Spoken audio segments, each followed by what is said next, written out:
என்னக்கா பண்ண போறேன்? ஏங்கா பூச்செடி வச்சா பூ தரும், காய்கறி செடி வச்சா காய் தரும்.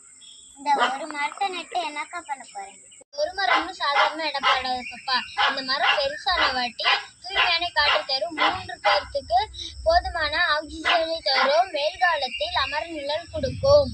அவ்வளவுதானக்கா? அவ்வளவுதான் சொல்லதவா ஒன்று சொல்ல காமிக்கிறேன்.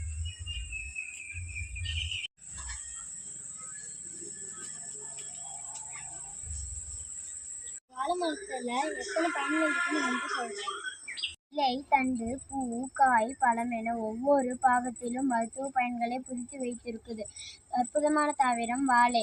நம் உடம்பில் நோய் நீக்கும் மருந்தாக செயல்படுகிறது வாழைப்பழம்.